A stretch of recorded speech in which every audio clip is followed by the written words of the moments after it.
ایک عرصہ دراز تک ہم مفتی صاحب سے ریکویسٹ کرتے رہے، پھر مفتی صاحب نے ہماری یہ ریکویسٹ قبول کی اور اس کے نتیجے میں ہم نے تفسیر کی کلاسوں کا آغاز کروایا۔ الحمدللہ جتنے بھی اسٹوڈنٹس پڑھ رہے ہیں اور تقریباً 1 سال کا عرصہ ہو گیا ہے ان کو پڑھتے ہوئے، آپ ان سے معلوم کیجئے کتنا خوش ہیں وہ قرآن کی تفسیر کو سمجھ کر، کیونکہ عمومی طور پر جو پڑھایا جاتا ہے وہ یہ ہوتا ہے کہ استاد پڑھاتا ہے، پڑھا کر چلا جاتا ہے، بس طالب علم استاد کی ہی سوچ کو پھر آگے بڑھاتے ہیں، اور ایک تدریس کا طریقہ کار یہ ہوتا ہے کہ خود طالب علم میں وہ صلاحیت بیدار کر دی جاتی ہے کہ دنیا کا کوئی موضوع اس کے سامنے رکھ دیا جائے، وہ قرآن سے آپ کو حل کر کے بتائے گا۔ جو بہترین اصول ہے کہ آپ ایک واقعے کو ایک جگہ سے نہیں پڑھیں گے، بلکہ ایک واقعہ قرآن پاک میں جتنی مرتبہ آیا گئے سب جگہوں سے پڑھنا ہوتا ہے۔ یہ جو قرآن کو مسانی بنانا ہوتا ہے یہ ایک بہترین اصول ہے، اور طالب علم کو بہت اچھے طریقے سے یہ بات سمجھ میں آئی ہے۔ اگر آپ بھی مفتی صاحب سے پڑھنے کے متمنی ہیں، قرآن کو سیکھنا چاہتے ہیں، قرآن سیکھنے کے شوقین ہیں، ہمارا ایک اور کورس شروع ہو رہا ہے، آپ اس میں اپنا ایڈمیشن کنفرم کروا سکتے ہیں۔ اچھا سر، پھر کچھ سوالات کی بھرمار ہے عوام کی طرف سے۔ انجینئر صاحب نے اس دفعہ جو اپنے یہاں محفل کی اس میں کچھ باتیں انہوں نے پیش کی ہیں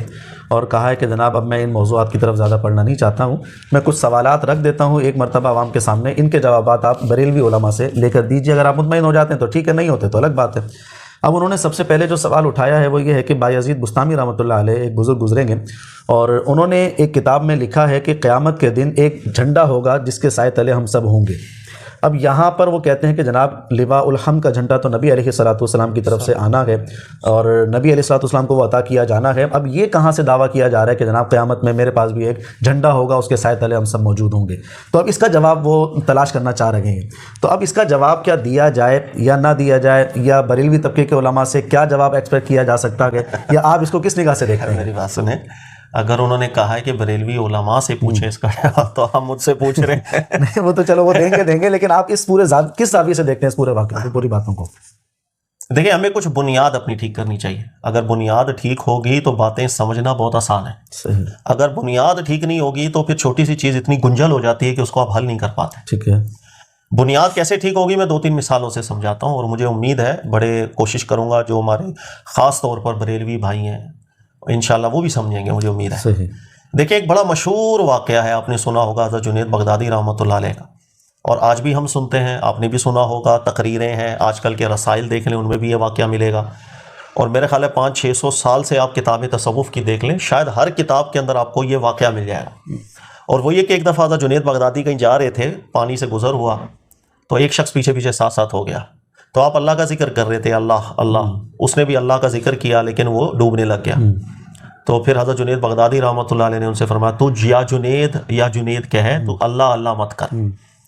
اس نے پھر یا جنید کہا تو پار لگ گیا۔ یہ ایک حکایت بیان کی جاتی ہے جو میں نے بھی سنی، آپ نے بھی سنی۔ دیکھیں، کتابوں کے اندر یہ واقعات بالکل نقل ہوئے، آج تک نقل ہو رہے ہیں، آج بھی یہ رسائل چھپتے ہیں، اس میں یہ واقعہ آتا ہے۔ صحیح ہے، ایسا ہی ہے، ایسا ہی ہے۔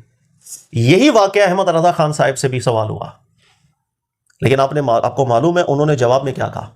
احمد رضا خان صاحب فرماتے ہیں یہ افتراء ہے کہ حضرت جنید بغدادی نے کہا ہو کہ تو اللہ اللہ مت کہہ، یہ جھوٹ ہے۔ صحیح۔ یہ کیوں کہا؟ سوال یہ ہے کہ یہ جھوٹ ہے، ہر کتاب میں لکھا ہوا یہ واقعہ، تقریروں میں 500 دفعہ ہم نے سنا ہوا ہے یہ واقعہ، آج بھی بیان ہوتا ہے، آج بھی رسائل میں لکھا جاتا ہے، ہر جگہ یہی جملہ لکھا جاتا ہے کہ جنید بغدادی نے کہا تھا تو اللہ اللہ مت کہہ، تو یا جنید کہہ۔ احمد رضا خان صاحب نے کیوں کہا کہ یہ جھوٹ ہے؟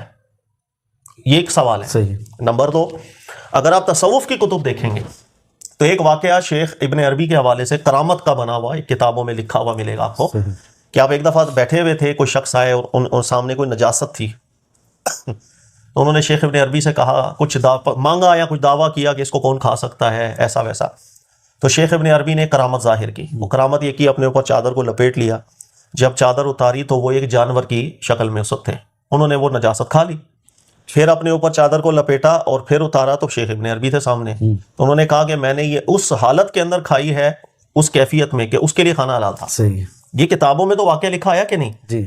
احمد رضا خان صاحب سے پھر فتاوی رضویہ آپ پڑھیں گے، یہی سوال ہوا، لیکن احمد رضا خان صاحب فرماتے ہیں بالکل جھوٹی حکایت ہے، جھوٹ بنایا ہوا واقعہ، اور بنانے والے کو شرم آنی چاہیے۔ ٹھیک ہے، میں سوالیہ نشان چھوڑ رہا ہوں۔ ایک تیسرا واقعہ میں آپ کو بیان کر دیتا ہوں جو اکثر آپ نے بھی تقریروں میں سنا ہوگا، اور مختلف رسائل کے اندر بھی یہ واقعہ لکھا ہوا شیخ عبد القادر جیلانی رحمۃ اللہ علیہ کے حوالے سے، کہ وہی ہوا کہ ایک دفعہ کوئی فوت ہو گیا تو اس کی والدہ نے زیادہ گڑ گڑایا، تو آپ نے وہ ملک الموت کو واپس بلایا، اسے روح واپس لے کر کے آپ نے دی، اور باقیوں کی بھی ہو گئی، یہ سب واقعہ سنا ہو۔ احمد رضا خان صاحب سے بھی یہ واقعہ پوچھا گیا تو آپ نے کہا بالکل صحیح، جھوٹ ہے، بلکہ کفر پر مبنی یہ واقعہ ہے۔ اللہ تعالیٰ کے فرشتوں کی رسولوں کی توہین پر مشتمل یہ واقعہ ہے. یہ میں نے 3 مثالیں آپ کو دی، اگر آپ کہیں تو میں اور بھی دے سکتا ہوں، لیکن 3 مثالیں رک کے بنیاد سمجھیں کیا ہے. ایک واقعہ کتابوں میں لکھا ہوا ضرور آ رہا ہے، لیکن وہ واقعہ قرآن سنت کے مطابق نہیں لگ رہا تھا، تو احمد رضا خان صاحب نے کہا کہ نہیں یہ غلط ہے، یہ نہیں کہا، یہ جھوٹ ہے. چاہے وہ شیخ عبد القادر جیلانی رحمۃ اللہ علیہ کے حوالے سے ہو، چاہے جنید بغدادی کے حوالے سے ہو، چاہے شیخ ابن عربی کے حوالے سے. اگر آپ کی بنیاد یہ ہے کہ آپ نے قرآن سنت کو ایسا پیمانہ بنا دیا کہ اس کے مقابلے میں آپ کو کوئی حکایت ملے، چاہے کسی بھی بڑے عالم دین کے نام سے، کسی بھی بڑے عالم دین یا کسی اللہ کے ولی کے حوالے سے مل جائے، لیکن وہ بات قرآن سنت کے پیمانے کے خلاف جا رہی ہے، آپ اس کو رد کر دیں. صحیح ہے. ایک آپ کا نظریہ یہ ہونا چاہیے. صحیح. اگر بنیاد یہ ہے پھر آپ کو کوئی پریشانی نہیں ہے. صحیح. آپ مجھ سے سوال کریں کہ یار ایک کوئی بھی شخص ہے، ایک بزرگ گزرے ہیں، انہوں نے کہا بروز قیامت میرے جھنڈے کے تحت سب نبی ہوں گے، میں تعویل کی طرف کیوں جاؤں؟ میں سوالیہ میں کیوں بولوں؟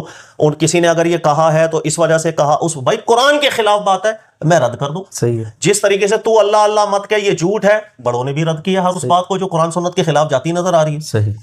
نمبر 2، اگر آپ کی بنیاد ایسی نہیں ہے تو سر پھر آپ دفاع کرتے رہیں گے ان باتوں کا جن کا دفاع نہیں بن پائے گا، پھر آپ زبردستی چلتے چلے جائیں گے اور لوگوں کی تشنگی کبھی بھی دور نہیں ہوگی. صحیح. اس میں فیصلہ کن بات یہ ہے. اچھا، ابھی جو آپ نے یہ تمہید قائم کی ہے، سمجھایا ہے، کیا اس سے یہی ثابت کرنا چاہ رہے ہیں آپ کہ جناب ہمارے علماء کرام کا انداز یہ ہے کہ جو غلط لگتا تھا اس کو غلط کہتے تھے؟ اگر آپ یہ سمجھانا چاہ رہے ہیں تو اور بہت سارے واقعات جو کتابوں میں آ گئے ہیں جس پر کوئی ابھی تک فتاویٰ نہیں آئے، کسی نے کلام نہیں کیا، بلکہ بلا وجہ اس کی تعویلات میں لگ جاتے ہیں. عوام کا ذہن یہ بنایا ہوا ہے نہیں جناب بڑے ہیں بزرگ ہیں، ان سے کچھ غلط ہو رہا ہے نا، وہ ہماری نگاہوں کا قصور ہے، ان سے کچھ صحیح ہو رہا ہوگا اللہ کی طرف سے، تم اپنی نگاہ وہاں سے ڈالو کہ جناب اگر پیر صاحب کچھ غلط کر رہے ہیں تم اپنی نگاہوں کو چھپا لو وہاں سے. یہ مزاج بھی تو عوام کو خراب کر دیتے ہیں نا سر.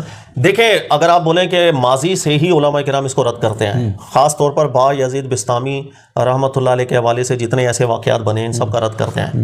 یہاں پر بھی میں کچھ سننے والوں کے لیے فائدہ مند گفتگو کر دوں، انشاءاللہ ان کو فائدہ ہوگا. دیکھیے گا جب کبھی آپ کے سامنے کوئی بات آتی ہے نا، بھائی ایک بزرگ کا واقعہ آ گیا، فلاں کا آ گیا، اور واقعہ پڑھتے ساتھ آپ کو نہیں اچھا لگ رہا ہے، ایک مسلمان کا دل گواہی دے دیتا ہے واقعے میں گڑبڑ ہے، تو ہمیشہ علماء کے 2 طبقے بنایا کر. ایک وہ عالم دین جو محقق مزاج گزرے ہیں، محقق کہتے ہیں جو قرآن سنت کے استدلال سے واقف تھے، اور ایک وہ طبقہ کہ چاہے وہ زاہد ہو، کوئی بھی ہو، عبادت گزار ہو، لیکن محقق مزاجی ان کے اندر نظر نہ آتی. تو آپ سب سے پہلے رہنمائی کے لیے ان محقق علماء کرام کو ضرور مطالعہ کر لیا. میں اس کی چند مثالیں آپ کو دیتا ہوں، جیسے امام ذہبی رحمۃ اللہ تعالیٰ علیہ، امام ابن کثیر ہیں، ابن رجب ہیں، یہ بڑے بڑے علماء ہمارے ایسے گزرے ہیں کہ جن لوگوں کا بڑا مقام تھا قرآن فہمی کے اندر. اللہ کے نبی علیہ الصلوۃ والسلام کی جتنی بھی اقوال ہمارے پاس موجود ہیں اس کے صحیح اور ضعیف ہونے پر بڑی گرفت تھی. وہ بتاتے تھے ہر چیز کو دیکھ کر کے یہ چیز ثابت ہے اللہ کے نبی علیہ السلام سے نہیں ہے. آپ ان سب کو بھی پڑھ لیں بایزید بستامی کے حوالے سے، علامہ ذہبی کو بھی پڑھ لیں، میزان کے اندر بھی پڑھ لیں، سیر کے اندر بھی پڑھ لیں، بالکل ہر چیز کو واضح کیا ہوا. آپ سیر کے اندر دیکھیں گے علامہ ذہبی کو، وہ فرماتے ہیں بایزید بستامی رحمۃ اللہ علیہ کے حوالے سے، وہ کہتے ہیں کہ ان سے جو باتیں آئی ہیں وہ 2 طرح کی ہیں. کچھ باتیں اتنی پیاری آئی ہیں کہ وہ سن کے دل کو سکون ملتا ہے، وہ لگتا ہے کہ کسی عالم اور کسی اللہ کے نیک بندے نے باتیں کی ہوں. مثال کے طور پر جو صحیح سند کے ساتھ، یہ بھی جو صحیح سند سے ان سے مروی ہے. مثال کے طور پر ایک شخص ہے بایزید بستامی کے پاس آ کے سنا رہا ہے، یا فلاں اللہ کا ولی ہے، ہم نے سنا ہے وہ تو ہواؤں میں اڑتا ہے، پانی پہ چلتا ہے. تو بایزید بستامی نے فرمایا تم لوگ کیوں متعجب ہو جاتے ہو یہ کسے کہانیاں سن کے کہ کوئی ہوا میں چل رہا ہے پانی کا؟ ہمیشہ دیکھا کرو کون قرآن سنت کے پیمانے پر پورا اترا ہے، اللہ کے اوامر پر عمل کون کر رہا ہے، اور اللہ نے جس کام سے نہیں کی اسے بچ کون کا. یہ پیمانہ رکھو تم اپنا ہمیشہ کامیاب رہو. پھر انہی سے جو واقعہ صحیح سند کے ساتھ مروی ہوتا ہے بایزید بستامی سے، وہ یہ ہوتا ہے کہ ایک شخص کے بارے میں اتنا ذکر سنا، وہ کرامتی ہے بھائی، اس سے بڑھ کر کوئی بندہ نہیں. یہ چلے گئے یا ملاقات کرنے گئے ہیں تو اسی شخص کو دیکھا وہ نماز پڑھتے ہوئے، اس کو حاجت کو یوں تھوک پھینک دیا اس نے قبلہ رخ کی طرف ہی. اچھا، یہ بغیر ملاقات کی آ گئے. اور انہی نے بایزید بستامی نے کہا تھا کہ جس کو آداب رسول کا خیال نہیں ہے صلی اللہ علیہ وسلم، تو یہ جتنی باتیں دنیا والے کرتے رہے مجھے اس کی کوئی پرواہ نہیں. اس طرح کے انہوں نے 8-10 اقوال نقل کیے بہت پیارے. اور سب سے مشہور قول ان سے جو صحیح سند سے مروی ہے وہ یہ ہے کہ استغاثہ ایک مخلوق کسی دوسری مخلوق سے کرے، یہ ایسا ہی ہے جیسے ایک قیدی کسی دوسرے قیدی سے مدد مانگ رہا ہے. ایک مخلوق کسی دوسرے سے استغاثے کرے جیسے ایک قیدی دوسرے، یہ سب صحیح سند کے اقوال موجود ہیں. اس کے مقابلے میں علامہ ذہبی رحمۃ اللہ علیہ نے لکھا کہ لیکن کچھ اقوال ان کے ایسے ہیں جو صحیح سند سے بھی ثابت نہیں ہیں، وہ صحیح سند سے بھی ثابت نہیں ہے، اور ان کا ظاہر الہات پر مشتمل ہے، یعنی ظاہر کفر ہے بالکل. یہ دونوں باتیں انہوں نے ذکر کی. تو سر کہنے کا مقصد کہ آپ ہمیشہ موقع عالم دین کو پڑھیں، وہ بالکل کیٹاگرائز کر کے جاتے ہیں. اور یہاں سے ایک چیز اور پتہ چل گئی کہ بایزید بستامی رحمۃ اللہ علیہ کے حوالے سے جتنی چیزیں جو غلط مشہور ہیں، ایک تو ان کی سند بھی ٹھیک نہیں ہے، لیکن یہ بنائی گئی تھیں اور ان کو ایک استعمال کیا گیا تھا، ان کے نام کو استعمال کیا گیا تھا، لیکن ان کا ظاہر کفر ہے، ان کا ظاہر الحاد ہے. یہ بات علامہ ذہبی نے بھی لکھی ہے اور دیگر علماء نے بھی لکھی ہے. اچھا سر، علماء کرام ہوتے ہیں، مفتیان کرام ہوتے ہیں، مجتہدین ہیں، جیسے بڑے بڑے امام ابو حنیفہ، امام شافعی، امام مالک، امام احمد بن حنبل اور امام اوزاعی، بہت سارے ائمہ گزرے ہیں.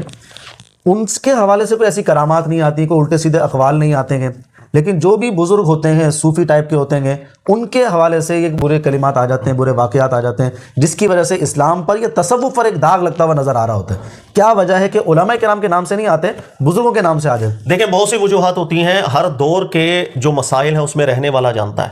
ہم جس دور میں ابھی پاکستان کے اندر رہتے ہیں، میں اگر آپ سے پوچھوں کہ ہمارے آج کل کا سیاسی ماحول اگر آپ دیکھ لیں، سر اس کے اندر آپ بتا سکتے ہیں کیا ٹھیک ہو رہا ہے، کیا غلط ہو رہا ہے؟ ہمیں کیا دکھایا جا رہا ہے، پیچھے کیا ہو رہا ہے، کیا وہی ہے جو دکھایا جا رہا ہے وہی؟ ہم کچھ بھی فیصلہ نہیں کر پا رہے ہوتے، اتنا کچھ چل رہا ہے. اچھا پاکستان سے نکل کر انٹرنیشنلی معاملات کے اوپر اگر ہم چلے جائیں تو سر ابھی ڈونلڈ ٹرمپ جو ہے وہ کیا کر رہا ہے وینزویلا کے اندر، اس نے کیا حرکت کی ہے، یا دیگر وہ جگہوں کے اوپر اس کی کیا پلاننگ ہے؟ سر کچھ ہمیں دکھتا کچھ ہے، پیچھے کچھ ہوتا ہے. صحیح. تو مسائل ہر دور کے ہوتے ہیں، ان کو زیادہ معلوم ہوتا ہے. دیکھیں ہمیں رہنمائی ان دور کے محققین علماء سے لینا چاہیے. جس طرح آپ نے ذکر کیا امام ابو حنیفہ، امام شافعی، مالک، سر ہر بڑا عالم دین جو ہے وہ اس کا شکار رہا ہے کہ بعد والوں نے اپنے مقاصد کو حاصل کرنے کے لیے بہت جھوٹ بولا ان پر. سب سے بڑھ کر میرے رب پاک کے رسول کریم صلی اللہ علیہ وسلم کی ذات، ان کے حوالے سے بھی جب لوگوں نے جھوٹ باندھ دیا اور اپنے مقاصد کو حاصل، کاروبار کرنے والوں نے اپنے مقاصد کو حاصل کرنے کے لیے کاروباری جھوٹی حدیثیں بنائی کہ بھائی یہ کھاؤ گے تو اتنی بیماری کی شفا ہے، یہ کھاؤ گے تو ایسا، اس طرح اس ٹائپ کی بہت سی حدیثیں گڑی ہیں. اس طرح لوگوں نے اپنے مقاصد بھی حاصل کیے. تو سر امام شافعی رحمۃ اللہ علیہ کے حوالے سے بھی ایسا ہوا ماضی میں. ان کے نام سے ایک کتاب آئی ہے بہجت الاسرار، اتفاقاً اس کا بھی نام تھا. دنیا جان کا اس میں کرامتی جھوٹ بھرا گیا، لیکن اللہ نے ہر دور میں ایسے علماء پیدا کیے واضح کرتے گئے جھوٹ پر مبنی کتاب. اس طرح ہر دور کے اندر ہوتا چلا گیا. بایزید بستامی کے حوالے سے بلکہ اور بھی کئی علماء گزرے ہیں. بایزید بستامی کے حوالے سے بھی ہوا یہ کہ آپ کی جو شخصیت تھی اللہ بہتر جانے، ابھی میں کچھ ایک دو قول بھی علماء کے پڑھ دیتا ہوں. جو صحیح سند سے ان کی باتیں آئیں بڑی اچھی آئیں، لیکن ایک دور ایسا آیا تھا کہ جس کے اندر جو تصوف جب شدید بگڑ گئی، جب اس کے اندر جسے ہم کہتے ہیں زندیق لوگ داخل ہو گئے اور انہوں نے وحدت الوجود کے نظریات کو پیش کیا اور بالکل دین اسلام کو بگاڑنے کی کوشش کی. سر اس دور کے اندر اب ظاہر انسان کو ریفرنس چاہیے ہوتا ہے، تو بہت سے علماء پر جھوٹ باندھ دیا گیا کہ بھائی وہ بھی تو وحدت الوجود کے قائل، وہ بھی وحدت الوجود کے قائل تھے. تو اس دور کے اندر ایک کتاب منظر عام پر آتی ہے علامہ فلکی کی. یہ ایک شخص تھے، بڑے صوفی بھی گزرے تھے، علامہ علومہ لگاتے تھے اپنے ساتھ، لیکن بس وہ قابل اعتبار بندے نہیں. انہوں نے ایک کتاب لکھی تھی بایزید بستامی رحمۃ اللہ علیہ کے حوالے سے، النور من کلام تیفور. تیفور انہی کا نام ہے نا بایزید بستامی کا. یہ کتاب ہے، اس کتاب کے اندر دنیا جہان کی انہوں نے لکھی ہیں باتیں، غلط، کفریات، الہات، اچھی باتیں بھی کچھ موجود ہیں، لیکن اس ٹائپ کے جو واقعات آتے ہیں نا کہ انہوں نے بھی وحدت الوجود کے وہ قائل تھے، سبحانی، اپنے آپ کو کہا کہ اس جبے کے اندر اللہ کے علاوہ کوئی نہیں، اس طرح کے سارے جملے اس ٹائپ کے لکھ دیے انہوں نے. سر یہ وہ وجہ تھی کہ اس کے بعد سے پھر بایزید بستامی ہو یا اور کئی بڑے علماء ایسے جن کے بارے میں مختلف اقوال آنا شروع ہو گئے کہ یار اتنے بڑا عالم دین، یار وہ بھی وحدت الوجود کا قائل تھا. لیکن پھر اللہ نے محققین علماء کو پیدا کیا، ہر ایک نے قلم اٹھایا، کہا کہ بکواس لکھی ہے کتاب، جھوٹ پر مبنی کتاب. سب سے سر فہرست ہے شیخ الاسلام ابن تیمیہ صاحب رحمۃ اللہ. اگر آپ ان کو بھی پڑھیں گے ان کے فتاوا میں آپ نے فرمایا بایزید بستامی کی جو صحیح سند کے اقوال موجود ہیں وہ نہایت اعلیٰ ہے. ایسا نہیں کہ ہر جملہ جو ہے 100% قرآن سنت کے مطابق ہے، خطائیں بھی ہوتی ہیں انسان سے. لیکن یہ جو معاملات آئے ہیں نا جو وحدت الوجود کے ہیں، جس کے اندر ہے کہ مجھے بھی معراج ہوئی ہے جیسے رسول اللہ صلی اللہ علیہ وسلم کو معراج ہوئی، اس جبے کے اندر اللہ کے علاوہ کوئی نہیں، شیخ ابن تیمیہ صاحب نے فرمایا بالکل جھوٹ ہے. اور صراحتاً فرمایا کہ اس کا مصنف جو ہے وہ نور کتاب والا، کہا کہ اس نے دنیا جان کا جھوٹ اس کے اندر بقا ہے، ان کو بدنام کیا ہے اور جھوٹ ہے بالکل، اس کی کوئی سند نہیں ہے ان اقوال کی. سر اس طرح ہر دور کے اندر علماء آئے ہیں، انہوں نے گرفت کی ہے. ہماری بدقسمتی یہ ہوتی ہے کہ ہماری نظر ایسے موقع علماء کی طرف ہوتی نہیں ہے. اگر ہمیں معلوم ہو کہ یار شروع سے علماء نے ان باتوں کو رد کہا، شروع سے علماء نے ان باتوں کو کفر کہا، شروع سے علماء نے ان قصے کہانیوں کو کہا تو جھوٹ بنائے گئے تھے، تو سر آج اگر کوئی مجھ سے آ کے پوچھے کہ یار بایزید بستامی کے حوالے سے واقعی، میں بولوں گا بالکل نہیں، جھوٹ ہے، ختم کرو اس کو، صحیح ہے، کفر ہے. جس طرح امام ذہبی نے بھی لکھا کہ اس کا ظاہر الہاد ہے، ہم بولے الہاد ہے، میں کیوں تعویل کروں، میں کیوں اس واقعے کو سچا مانوں اور پھر دفاع کرنا شروع ہو جاؤں. تو یہ وہ چیزیں ہیں کہ ہمارے یہاں لوگوں کو معلوم نہیں ہوتی، وہ بیچارے پھر متاثر ہو جاتے ہیں کہ یار شاید ایسا انہوں نے کہا ہو تو ہم تعویلیں کریں گے. سر ایسا ثابت ہی نہیں ہے، اس کو رد کر دینا چاہیے. چلے ٹھیک ہے، یہاں تک تو آپ نے ریفرنس بھی دے دیے، بتا بھی دیا ہے کہ کچھ بات جو ہے نا وہ صحیح سند سے آئے ہیں، کچھ صحیح سند سے نہیں آئے ہیں. لیکن یہاں پر میں آپ سے ایک بالفرض کر کے سوال کرنا چاہتا ہوں، وہ یہ کہ اگر ہم مان لیں کہ بالفرض انہوں نے یہ باتیں کہی ہیں تو پھر آپ کیا اسٹینڈ لیں گے اس پر؟ دیکھیں اس کے میں اکثر قول نقل کر دیتا ہوں. علامہ ربیع مدخلی صاحب، ان کی کتاب ہے کشف، اگر آپ اس کتاب کا مطالعہ کریں تو انہوں نے مکمل تحقیق کی بایزید بستامی کے کون سے اقوال صحیح سند سے ان تک جاتے ہیں. صحیح. تو انہوں نے بھی ذکر کیا کہ یہ جتنے واقعات ہیں جس کے اندر یہ الٹی سیدھی باتیں ہیں, کہا کہ یہ کچھ بھی صحیح سند کی باتیں نہیں ہے, بعد کے لوگوں نے جھوٹ باندھا ان پر. انہوں نے کہا صحیح سند سے کوئی بات منقول نہیں. صحیح ہے. لیکن ربیع مدخلی صاحب نے ایک جملہ لکھا, انہوں نے کہا لوگوں سن لو, کہیں آپ لوگوں کے بھی دماغ میں آ رہا ہو کہ یار ہم شاید جسے کہتے ہیں نا کہ بلا وجہ کا دفاع کر رہے ہیں, یہ بول کے کہ صحیح سند. انہوں نے کہا اگر تو میں سچا نکلا اپنی تحقیق میں اور یہ بات وہ بری ہے اور یہ اسے ثابت نہیں ہوئی, نہ اس نے کبھی کہی ہے, تو ان کا فائدہ ہی فائدہ, میرا بھی فائدہ. میں نے ایک مسلمان پہ اس نے ظن رکھا, کہا کہ دوسری بات سن لو, اگر بالفرض اس نے یہ بات کہی بھی تھی, کہا کہ وہ بھگتے گا اللہ کی بارگاہ میں. اچھا. وہ جواب دیں گے اللہ کی بارگاہ میں. صحیح. مجھے پھر کوئی ضرورت نہیں ہے ایسی باتوں کا دفاع. یہ علامہ ربیع مدخلی صاحب نے بات کی, مجھے نہایت اچھی لگتی ہے. دیکھیں لوگ جو ہے نا ان کے سامنے بالکل ایک کھڑا ہو کر بات کرنی چاہیے. صحیح. ان کو دین کے معاملے میں کنفیوز نہیں کرنا چاہیے. صحیح. سر اگر ایک بات کفریہ ہے, الہادی ہے, اول تو ثابت نہیں ہو رہی, اگر ہوئی ہے اللہ کو انہوں نے جواب دینا ہے. صحیح ہے. سیدھی, ہم کیوں مانیں, ہم اس بات کو سر سے رد کریں گے. تو اس طرح لوگوں میں اعتماد پیدا ہوتا ہے, لوگوں میں ایک بھروسہ اٹھتا ہے کہ غلط از غلط, وہ کسی سے بھی ہو, اور صحیح ہوتا ہے وہ کسی سے بھی ہو. لوگوں کا پیمانہ ہمیشہ ایک ہی ہونا چاہیے, ایسا نہ ہو کہ اس کے لیے پیمانہ الگ, اس کے لیے پیمانہ الگ. لیکن سر آج تبدیل ہو گیا معاملہ کہ جس کو ہم نے بزرگ بنا لیا ہے, بڑا تسلیم کر لیا ہے, اپنے دل میں بٹھا لیا ہے اس کو, تو بس اب اس کی کوئی بھی بات غلط ہمیں لگے گی ہی نہیں. مطلب یہ عمومی مزاج بن چکا ہے. نہیں بزرگ ہے یار, وہ ایسا کیوں کہہ سکتا ہے؟ کوئی نہ کوئی وجہ ہوگی بھائی جو یہ بات کہی ہے انہوں نے, ہمیں سمجھ میں نہیں آ رہی, ہمارا علم نہیں ہے, تم چپ کر جاؤ, تم چھوٹے ہو, تم بڑے تھوڑی ہو, کوئی تم ان کے دور میں موجود تھوڑی ہو. تو ہم نے جو ان کو ایک اسٹیٹس دے دیا کہ جناب یہ معصوم ہے, ان سے غلط نہیں ہو سکتا ہے. سر یہ بھی تو غلط چلے جا رہے ہیں. دیکھیں اس میں بھی ہمیں بنیاد ٹھیک کرنی ہوگی. بنیاد یہ ہے کہ اللہ کے رسول پاک صلی اللہ علیہ وسلم کے بعد کوئی بھی شخص کتنا بڑا عالم دین ہو, مجتہد ہو, محقق ہو, وہ صحیح بھی ہوتا ہے, وہ غلط بھی ہوتا ہے. کسی بھی شخص کو ہم 100% نہ صحیح قرار دے سکتے ہیں نہ غلط قرار دے سکتے ہیں. امام مالک رحمۃ اللہ علیہ کے حوالے سے بڑا مشہور یہ جملہ ہوا تھا. امام مالک فرمایا کرتے تھے, یہ میرے رسول پاک علیہ السلام کے علاوہ ہر شخص کی بات کو قبول بھی کیا جاتا ہے, وہ رد بھی کیا جاتا ہے. بڑا بہترین جملہ. امام ابو حنیفہ, امام شافعی, مالک, حنبل, ان جیسے بڑے بڑے علماء مجتہدین کی باتوں کو بھی قبول بھی کیا گیا, رد بھی کیا گیا. تو یہ تو سب سے پائے کے علماء سمجھے جاتے ہیں نا. تو باقی کون ہے, ہم آپ کس کھیت کی مولی رہ گئے. تو لوگوں کی بنیاد ٹھیک رکھیں گے ہم, انشاءاللہ مسائل کم ہوں گے. اور محققین علماء ماضی کے جتنے گزرے ہیں ان کو پڑھنا چاہیے, انہوں نے کیا کہا کیا نہیں کہا, تاکہ ہمیں پتہ. یہ کوئی آج کا مسئلہ تو نہیں ہے بایزید بستامی کا, یہ تو بہت پرانا مسئلہ ہے, صدیوں پرانا. 800 سال پہلے کے علماء نے اس پر قلم اٹھائے ہوئے اور باتوں کو واضح کیا ہوا ہے کہ اس کی دفاع کرنے کی بات ہی نہیں ہے, اس کو رد کر دیا جائے. یا کئی علماء نے کہا کہ اس کی سندیں ٹھیک نہیں ہیں, ظاہر اس کا بالکل الحاد ہے. بلکہ علامہ ذہبی کا ایک اور جملہ میرے ذہن میں آ گیا. علامہ ذہبی نے میزان کے اندر انہی تمام بایزید بستامی کے احوال کو ذکر کیا, ان اقوال کو بھی, یہ جو غلط منسوب ہیں ان کے سند کے اوپر بھی انہوں نے کہا کہ صحیح سند نہیں. لیکن آخر میں پھر بھی جملہ کہا, لوگوں سن لو میں بالکل بری ہوں ایسی تمام کی تمام باتوں سے جو شرعی ہماری قرآن سنت کے خلاف ہوتے ہیں. یہ جملہ ہے جو لوگوں کو کہنا چاہیے ہمیں لازمی, کہ ہم بری ہیں ایسے معاملات سے. ہم غلط بات نہیں قبول کر سکتے ہیں, پھر غلط بات کا دفاع کرتے ہوئے ہمیں 10 غلطیاں اور کرنی پڑ جاتی ہیں. اس لیے کوئی بھی شخص ہوگا اور اس کے حوالے سے کوئی بات آتی ہے, دیکھیں گے صحیح سند, سب سے پہلے تو سند ہے نا, کہیں بھی آئی ہم نے جھوٹ بنا دیا, اور ہمارے والے سے 10 باتیں جھوٹ چل رہی ہوتی ہیں. کئی لوگ ہمیں فون سر آپ کے بارے میں یہ چیز سنی ہے, مجھے فلاں نے بتائی ہے, مجھے خود نہیں پتا. تو ہمارے بارے میں بھی 10 جھوٹ چل رہے ہوتے ہیں, جس طرح ماضی کے اندر بھی جھوٹ چلا ہے, حدیثوں میں بھی جھوٹ بہت چلا ہے. اس کو دیکھا جاتا ہے کیا ٹھیک ہے کیا غلط ہے, پیمانہ ایک رکھیں گے, کھرا رکھیں گے, لوگوں کو پریشانی نہیں ہوگی انشاءاللہ. اچھا میں کیا کروں, میں اپنے ایک بڑے بزرگ بنا چکا ہوں, اب اگر میں ان کی غلط باتیں سامنے لے کر آتا ہوں اور اس کو ایک مٹھائی کا لبادہ نہیں پہناتا کہ جناب یہ باتیں بھی درست ہیں, کوئی نہ کوئی اس کے اندر فائدہ ہوگا, تو میرے بزرگ پہ داغ لگ رہا ہے نا, پھر لوگ ان کی پیروی نہیں کریں گے, ان کی عظمت نہیں سمجھیں گے. داغ نہیں لگتا ہے, لوگ زیادہ متاثر ہوتے ہیں. دیکھو حق کی بات لوگوں کے دلوں میں گھستی ہے, جو بات ٹھیک نہیں ہوگی وہ یہاں بے چینی رکھ کر کے جاتی ہے. اللہ کے نبی صلی اللہ علیہ وسلم بھی صحابہ کو کبھی فرمایا کرتے تھے کہ یہاں جو بات کھٹکتی ہے نا ایک مومن کے دل کے اندر, یہ وہ ایک بڑی قدر ہوتی ہے یہ کھٹکن کی. اس کا مطلب ہے وہ بیر نہیں ہے, وہ کام ٹھیک نہیں ہے.